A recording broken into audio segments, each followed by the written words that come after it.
Selamat malam Ibu Bapak Saudara yang terkasih di dalam Kristus. Kita bersyukur kepada Tuhan. Kalau Ia masih memberikan kesempatan kita boleh diperjumpakan lagi. Bahkan dipersekutukan lewat syafaat malam pada malam hari ini. Dasar setan serakah. Demikian judul atau tema refleksi kita malam hari ini. Dikisahkan di sebuah hutan ada seekor ular besar. Ular tersebut baru saja terbangun dari tidurnya yang pulas selama seminggu karena kekenyangan memakan daging. Ular itu terbangun karena mulai merasa kelaparan. Aduh, aku lapar sekali. Aku harus ke sawah untuk mencari katak sebagai sarapanku, ujar sang ular sambil bergegas merayap pergi ke sawah. Setelah cukup lama menunggu mangsa, akhirnya ada seekor katak meloncat ke arahnya. Dia pun langsung membuka mulutnya untuk segera memangsa katak tersebut. Tunggu, ular, kumohon, jangan makan aku. Lihat saja, tubuhku begitu kecil. Kalau kau memakan aku, kau tidak akan kenyang, kata sang katak. Tidak perlu khawatir, ular. Tadi aku melihat ada seekor bebek di tengah sawah. Mungkin dengan memangsa bebek itu akan membuatmu cukup kenyang, ucap sang katak lagi. Dan tidak menunggu waktu lama, ular pun langsung pergi ke tengah sawah untuk mencari sang bebek. Dari kejauhan, ular melihat seekor bebek sedang berjalan-jalan mencari makanan. Dengan segera, ular itu langsung menyerang sang bebek di antara tanaman padi. Ternyata tidak segera berhasil karena bebek itu sempat menghindari serangan ular. Namun, sang bebek akhirnya terpojok. Ia tidak bisa lari. Mau lari kemana kau, bebek? Sekarang kau tidak akan bisa kemana-mana lagi. Sebentar lagi kau akan kusantap. Kata sang ular dengan sangat girang. Ampun, Tuan Ular, tolong jangan makan aku. Tubuhku kelihatan gemuk, tapi sebetulnya itu karena tubuhku diselimuti bulu yang tebal. Tubuhku kecil, terlalu kecil untuk kau santap, kata si bebek dengan ketakutan. Tapi Tuan Ular bisa memakan daging yang lebih banyak, yang lebih besar. Tadi aku melihat sang domba ada di seberang sawah. Pasti dagingnya akan cukup mengenyangkan perutmu selama beberapa hari, kata sang bebek lagi. Ular pun tidak menyia-nyiakan kesempatan itu. Dia langsung pergi meninggalkan bebek untuk mencari sang domba. Ternyata benar. Ular melihat seekor domba di seberang sawah sedang memakan rumput. Ular langsung menghampiri domba tersebut. Hai domba, bersiaplah untuk menjadi santapanku, kata sang ular. Seketika domba pun kaget melihat ke belakang dan ada ular yang sedang mengangakkan moncong untuk memangsanya. Tolong, jangan makan aku, ular. Aku mohon, aku tahu di mana kau bisa memakan daging yang jauh lebih besar dari tubuhku ini, bujuk sang domba. Seketika ular pun menjadi lebih bernafsu, tertarik pada apa yang baru dikatakan oleh domba itu. "Daging apa itu?" kata si ular. "Itu adalah daging sapi. Kau akan menemukannya jika kau pergi ke padang rumput di sana," jawab sang domba. Tidak lama kemudian ular pun pergi dengan sangat bernafsu, meninggalkan domba untuk mencari sapi. Setelah ular berjalan menuju padang rumput, akhirnya ia menemukan kawanan sapi. Ada cukup banyak sapi sedang merumput di sana. "Wah, benar kata domba, besar sekali sapi di sana. Daging sebesar dan sebanyak itu pasti cukup mengenyangkan perutku selama berbulan-bulan," pikir sang ular. Lalu ular pun langsung pergi mendekat ke arah sapi. "Hai sapi bodoh dan gemuk, kemarilah. Aku sudah tidak sabar untuk menyantapmu," kata sang ular dengan angkuhnya.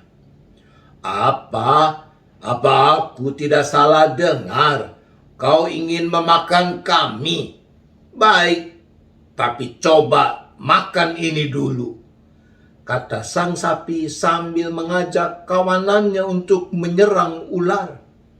Ular pun tidak berdaya, tubuhnya kesakitan diinjak-injak oleh kawanan sapi. Dan akhirnya dengan penuh luka, ular itu pingsan, tidak sadarkan diri. Tidak lama kemudian, kawanan sapi itu meninggalkan ular yang tergeletak di tanah tak berdaya. Dan datanglah kawanan burung gagak mulai mematuki dan memakan daging ular itu sebagai sarapan mereka. Ibu bapak, saudara-saudara yang dikasihi Tuhan, menurut Kamus Besar Bahasa Indonesia, serakah artinya selalu hendak memiliki lebih dari yang dimiliki.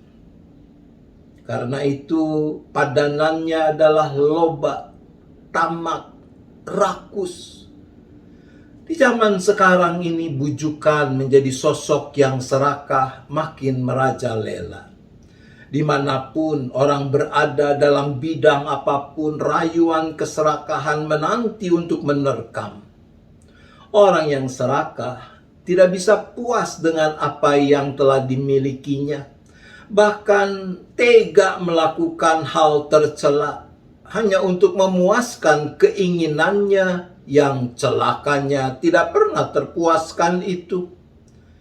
Ketika gelombang virus corona varian baru, varian Delta, membabi buta menghantam siapa saja dengan kecepatan luar biasa, banyak orang terkapar tak berdaya.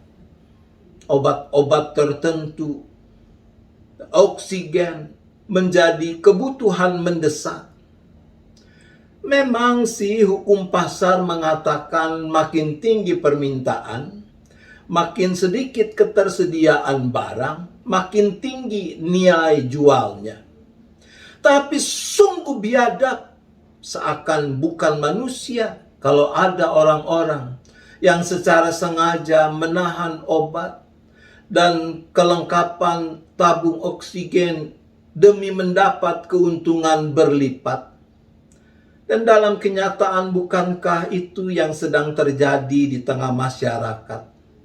Ketika ada jenis obat tertentu, harganya bisa berbelas bahkan berpuluh kali lipat. Pasti itu bukan kebetulan. Kalau tabung oksigen dan kelengkapannya mendadak hilang dari pasaran, lalu muncul lagi dengan harga berlipat, itu juga pasti bukan kebetulan. Kitab Pengkhotbah pasal 5 ayat 9 mengingatkan, siapa mencintai uang tidak akan puas dengan uang, dan siapa mencintai kekayaan tidak akan puas dengan penghasilannya. Ini pun sia-sia. Itu namanya setan keserakahan. Ketika manusia dirasuk oleh setan keserakahan, maka ia akan kehilangan kemanusiaannya dan menjelma menjadi setan serakah.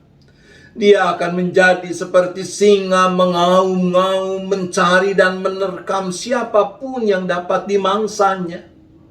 Setan serakah tertawa di atas jerit tangis orang yang tidak berdaya. Bertobatlah sebelum nasibmu akan sama seperti nasib ular serakah itu. Amin. Mari kita berdoa. Bapa di sorga, Allah yang maha tahu, Allah yang berbelas kasihan. Betapa kami prihatin dengan kondisi yang sedang dihadapi umat manusia, khususnya bangsa Indonesia dengan lonjakan korban di masa pandemi ini. Ketika muncul varian-varian baru dari virus corona yang merusak dengan kecepatan tular yang makin tinggi. Terjadi lonjakan jumlah korban yang sangat signifikan. Dan kami menjadi tambah prihatin ketika di sana sini ternyata ada pihak-pihak yang mencoba untuk mengail di air keruh, yang berusaha untuk mendapatkan keuntungan secara tidak manusiawi dengan melipat gandakan harga jual obat-obat tertentu dan perlengkapan-perlengkapan lain bagi perawatan mereka yang terpapar virus corona ini. Ya Bapa, kami bersyukur pemerintah tidak tinggal diam.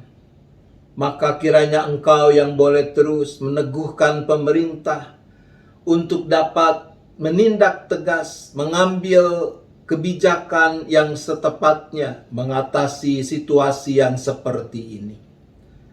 Dan biarlah orang-orang yang terbutakan oleh keserakahan itu, mereka juga boleh tercelikan dan melihat di dalam terang kemanusiaan apa yang sebetulnya mereka telah lakukan dan apa yang sebenarnya bisa mereka perbuat untuk menolong orang-orang lain. Ya Bapa, kami berdoa bagi ditegakkannya PPKM darurat di Pulau Jawa dan Bali sebagai sebuah kebijakan yang diambil pemerintah guna menekan persebaran virus corona dalam upaya mengatasi pandemi ini. Biarlah masyarakat mau dengan kesabaran, tapi juga dengan penuh disiplin menaati peraturan-peraturan ini. Kami berdoa bagi upaya pemerintah, tentu dengan dukungan berbagai lembaga termasuk gereja, untuk terus menggalakkan vaksinasi bagi anggota masyarakat di negeri ini. Sehingga tindakan-tindakan itu boleh makin menekan pandemi yang masih melanda ini. Kami berdoa ya Bapa bagi keluarga-keluarga yang kehilangan orang yang mereka kasihi karena COVID-19 ini. Tuhan, kiranya Engkau yang berkenan untuk menghiburkan, Tuhan yang berkenan untuk menguatkan mereka dalam menghadapi kenyataan yang menyedihkan ini. Kami berdoa bagi orang-orang yang harus bergumul dengan paparan COVID atas diri mereka, mereka yang menjalani isolasi dan perawatan baik di rumah sakit maupun di rumah masing-masing atau di tempat lain. Kiranya Tuhan yang boleh terus memberikan semangat, daya juang, sukacita, bahkan damai sejahtera, menggantikan ketakutan, kecemasan, kekhawatiran yang mungkin ada di dalam hati dan pikiran mereka. Sehingga dengan situasi hati dan pikiran yang positif itu, percepatan untuk pemulihan bisa terjadi. Bapa juga yang kuduskan, berkati obat-obat yang diminum, vitamin-vitamin, makanan, minuman yang diasup, semuanya menjadi sarana yang baik untuk kepulihan mereka. Demikian juga ya Bapa, Engkau yang boleh tetap peliharakan para tenaga medis, dokter, perawat, tapi juga mereka yang melayani di lapangan, para supir ambulans, para medis, dan juga tenaga-tenaga yang melakukan penyiapan dan pemakaman jenazah-jenazah korban terpapar COVID. Engkau lindungilah mereka semua dari ancaman virus corona ini. Tuhan peliharakan mereka beserta keluarga mereka masing-masing. Ya Bapa, hal yang sama tentu kami mohonkan untuk setiap anggota jemaat, untuk setiap simpatisan beserta keluarga. Kiranya Tuhan Engkau yang boleh tetap peliharakan, jauhkan dari segala mara bahaya, malapetaka, khususnya akibat dari pandemi ini. Kami berdoa sekiranya ada yang memang harus bergumul karena terpapar oleh COVID-19, kiranya Tuhan yang memampukan mereka untuk bisa mengalami kehadiran Tuhan, juga lewat kehadiran dan perhatian serta cinta kasih dari orang-orang lain yang ada di sekeliling mereka, yang mau turut berbela rasa dan menanggung apa yang mereka tanggung sebagai satu kesatuan tubuh jemaat. Bapa di sorga, kami berdoa bagi kegiatan-kegiatan gereja yang perlu penyesuaian di tengah lonjakan paparan COVID yang sedang terjadi ini. Tuhan yang memberi hikmat kepada majelis jemaat sebagai lembaga kepemimpinan pelayanan di jemaat Tuhan ini, agar dapat mengambil pertimbangan, keputusan, kebijakan yang paling bijaksana dalam hidup persekutuan, pelayanan, dan kesaksian gerejamu ini. Terima kasih ya Bapa, sebentar kami akan beristirahat. Kami serahkan lagi seluruh keberadaan kami beserta keluarga masing-masing, baik yang ada bersama maupun yang ada di tempat lain. Tangan kasih Tuhanlah kiranya yang terus menopang, yang terus memeliharakan. Terima kasih ya Bapa, kami menyerahkan seluruh keberadaan kami hanya ke dalam tangan pengasihan-Mu. Kami memohon dalam nama Tuhan Yesus Kristus. Amin. Selamat malam Ibu Bapak Saudara-saudara. Selamat istirahat. Tuhan tetap beserta kita.